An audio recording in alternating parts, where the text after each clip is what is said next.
मोंडा division regimental बाजार के आश्रय होम अवे होम अनाथ आश्रम का दौरा कंटोनमेंट कॉन्स्टिट्यूएंसी के एमएलए श्री गणेश ने आज कांग्रेस पार्टी के सीनियर लीडर्स के साथ किया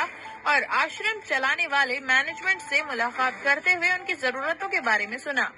और उन्हें अनाथ आश्रम में कलेक्टर साहब की मदद से सोलर पावर इलेक्ट्रिसिटी सिस्टम लगाने का भरोसा दिलाया। इनके साथ इस दौरे में सुब्रमण्यम स्वामी मंदिर के एक्स चेयरमैन संतोष यादव और तमाम कांग्रेस पार्टी के सीनियर लीडर्स और कार्यकर्ता मौजूद थे।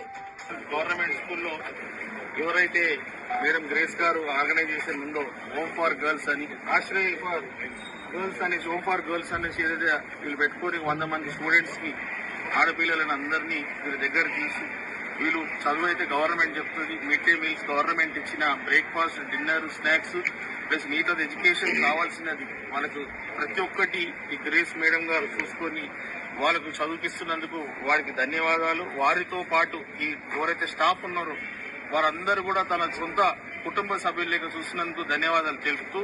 వీరు ఈ రోజు నన్ను ఆహ్వానించారు. ఈ యొక్క వాళ్ళ మెంబర్స్ అంతా ఎట్టూరు స్టూడెంట్స్ అని చూడడానికి చూసిన తర్వాత వారికి కొన్ని రిక్వైర్మెంట్స్ ఉండే ఆ రిక్వైర్మెంట్స్ అంతా మా లీడర్ అయిన ఇక్కడ స్థానికంగా సంతోష్ యాదవ్ గారికి చెప్పాను. మిగతాది కొన్ని నేను చేస్తానని అందరూ తలా ఇంత చేసుకొని వాళ్ళకి చెప్పిన రిక్వైర్మెంట్స్ అంతా వాళ్ళకి ఏర్పాటు చేసి పిల్లలకి ఎలాంటి ఇబ్బంది లేకుండా మంచి చదువు చెప్పడానికి వీలైనంత మేము హెల్ప్ చేస్తా అని చెప్తూ గవర్నమెంట్ నుంచి కూడా ఏ సహాయ సహకారాలు కావాలని కూడా తీసుకొని చేస్తామని, ముఖ్యంగా వారు సమస్యలలో ఒక సమస్య ఏమన్నారంటే ప్రతి నెల వాళ్ళ కరెంటు బిల్లు వస్తుంది, కరెంటు బిల్లు కట్టకుండా కొంతమంది డోనర్స్ సోలార్ కూడా ఇస్తా అని చెప్తే దానికి పర్మిషన్ లేదంటే తక్షణమే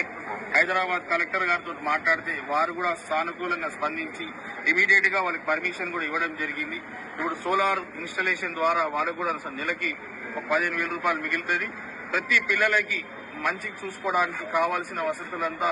కాంగ్రెస్ నాయకులు మేము సీఏ గారు కూడా చెప్పాము, వారందరూ కలిసి చూసుకొని వీళ్ళకి హెల్ప్ అయ్యేటట్టు చూసి వీళ్ళకి సేఫ్టీ సెక్యూరిటీతో పాటు మంచిగా పిల్లల భవిష్యత్తు బాగుండడానికి సాయశక్తులా పనిచేస్తాం.